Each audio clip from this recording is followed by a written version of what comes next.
Hi! Insurance, rent, and taxes are some of the biggest bills that we pay, but most credit cards don't let you earn rewards on them. I know, it's super irritating. Well, here are some of my lobangs' ways to turn these payments into cash and flights. And I promise it's not as complicated as it sounds. In fact, in this video, I'll make it as simple as possible. This is for my busy friends who just want to do less for their finance but earn rewards like miles or cashback easily. If you are new to credit cards or miles, it's okay. This video will be an easy step-by-step guide that you can easily follow along. If you're new to this channel, hi, I'm Audz, your lobang sis. Feel free to sign up for any of the cards mentioned below in the description to get the best sign-up rewards. Whether you are a cashback hunter or a miles chaser, you can use payment platforms like CardUp and iPayMy. Basically, these platforms let you use your credit card to pay for things that are usually in credit card exclusion list, like your insurance, rent, taxes, mortgages, loans. Even if the company that you are paying doesn't accept cards directly, all you need to do is arrange for CardUp or iPayMy to pay the bill on your behalf, and CardUp or iPayMy will charge you a small service fee and you get your miles or cashback. If you are a miles chaser, you could see it as buying miles. Here's how I use it. I have three primary cards that I use with CardUp or iPayMy. They are UOB Privy Miles card, OCBC 90N, and DBS Altitude card. And depending on the promotion available, I will choose accordingly. The standard fee that CardUp or iPayMy usually charge is around 2.6%, but it is frequently lowered by various promotions. So sis, is it worth it to buy miles? Yes, if you are saving up for business class flights. Let's say your insurance bill is $1,000 and the CardUp or iPayMy fee is 2.6%. You will pay $1,000 times 0.26, which is equals to $26 in fees. And in return, you will get back $1,000 times 1.026. And you multiply that amount by the miles per dollar that you earn on the credit card, which is 1.4 if you were using the UOB Privy, and you will be getting 1,436 miles. This makes your cost per mile $26 divided by 1,436, which is 1.81 cents per mile, which is slightly on the steep side. Therefore, you should always leverage on any promotions or freebies that can give you lower service fee of 1.7 to 2%, which I will share in my Telegram channel. You can use this cost per mile calculation to determine if the amount of service fee is worth paying for. Generally, you should always use these miles only strictly for business class flights. But if you are new to CardUp or iPayMy user, you should definitely make use of the promo codes. For CardUp, I have the promo code IJTL3 that you can use to get $30 off your first payment. If you are new to iPayMy, you can use my link to get $30 off your first payment, and you must sign up using my link. If you sign up directly, you will only get $20. And here's a hack. You can use CardUp first for your first payment, then use my iPayMy link to maximize those new user discounts before moving on to the existing user discounts. Here is how to set up your CardUp if it's your first time, and this is similar to iPayMy. After you have signed up for an account, you can log in and you will see this page at the start. Click on Create Payment, then click on Insurance or Rent or Tax or any of the options available. For this example, I will use Insurance. Search for the recipient, whether it's Great Eastern or Prudential. You should be able to find the insurer here. If not, you will have to manually add the recipient here. Mine is AIA, so I have AIA here. Click on that and enter the premium amount written on the policy letter. Let's just keep it simple for this example, $1,000. Add your credit card here. For me, I've already added my credit card inside here, and so I'll just select that. Choose standard payment and how often the payment will be made.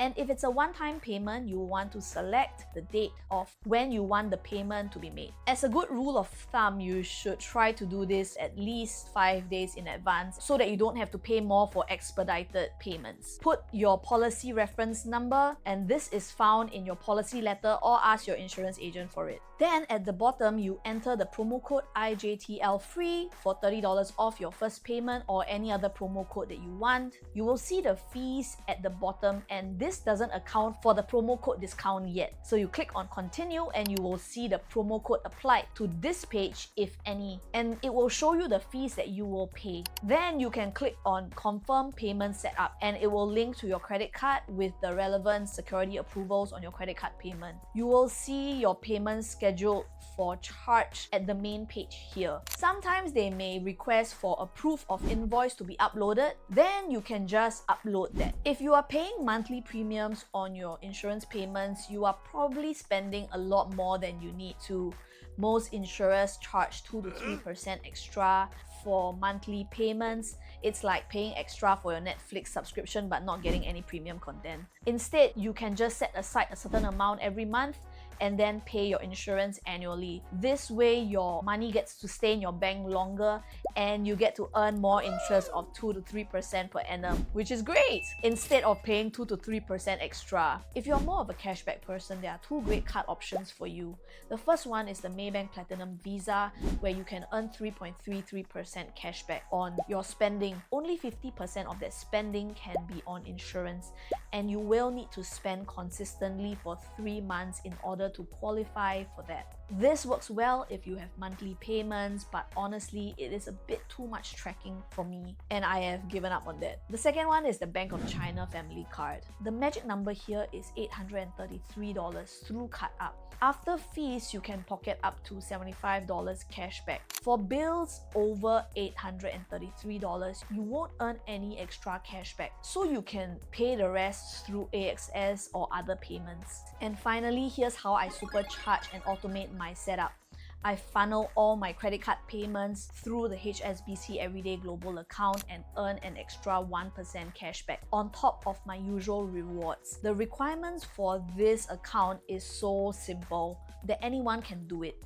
All you need to do is, number one, deposit $2,000 every month and you can withdraw it the next day if you want. But the deposit must be from another non-HSBC bank account. You can easily set up a standing instruction to automate this whole process or set an alarm on your phone to do so. Number two, you need to make at least 5 eligible transactions. But these 5 eligible transactions can be 5 fast or pay now transactions to other bank accounts, just not HSBC accounts, and no minimum spend is required for these transactions. You could literally make $1 bank transfers. So imagine if your total credit card bill from various banks amounts to $7,000, inclusive of your rent and your insurance, you can earn extra cashback from HSBC Everyday Global account. The max cashback that you can earn is $300, which means that you will max out the cashback at 30k of GIRO payments, which is a lot to me. And even if you don't use CardUp or iPayMy, this is an easy way to get extra cashback on bills that you are already paying. Here is the step-by-step process to set up your GIRO payments for your Everyday Global account. This is probably the most troublesome part, but the good news is that it's just a one-time pain. So number one, you Google for the interbank GIRO form for your card bank. So if you have the UOB Privy card, then you look for the UOB Interbank GIRO form. If you have the OCBC Titanium card, you look for OCBC's Interbank GIRO form. Then you print it out, fill it up, and mail it back to the respective banks via snail mail. I know it's a bit archaic. Do not send the forms directly to HSBC because the banks will actually send it to HSBC. I will use my UOB Privy Miles card as an example. And here's how to fill up the form. Over here to the name of bank, finance company, I will put HSBC Bank. Fill up the date, fill up your UOB card number. If you have multiple UOB cards, you can fill them all up in one form. Your name, NRIC number or passport number. Then choose full payment, and under my or our name as in bank or finance company account, you want to put your account name that is with the HSBC Everyday Global account. Under your account number, you want to put your HSBC Everyday Global account number. Fill up your contact number and then sign the form. Do note that HSBC needs to have a record of your signature. I applied for the account during COVID and did the verification online. So the bank didn't have records of my signature. So when I did it the first time, all my GIRO forms were were rejected, and I had to go down to the HSBC branch to get my signature on their records, then mail out the form again. It takes a month or two for them to set up, so in the meantime, you will want to be paying your bills manually. Once it's running, they will usually send you an SMS to confirm that it has been set up. That's when you can just allow your HSBC Everyday Global account to pay for all your credit card bills. I've had my fair share of hiccups. Here's what you need to avoid. Make sure that you do have enough money in your HSBC account to cover your bills. I missed this once and my GIRO payments bounced. That cost me $30 of fees and $100 of late payment charges. Luckily, I got the late fee waived, but not the GIRO fee of $30. This works for everyone, and I get it. It might seem a lot of effort up front, but once you set it up, it runs on autopilot and you will be earning money and miles with almost zero extra effort. And even if you skip CardUp or iPayMy, the HSBC Everyday Global account is still an easy win for cashback. When you use them all together, that's when the magic really happens. So this is my easiest method to turning your bill payments and even things on the exclusion list into rewards. If you have found this helpful, give it a thumbs up and hit subscribe for more tips like that. Check out the description in the link below for promo codes or links to get started. I hope this helps. Let me know what you guys think. Okay, thanks. Bye!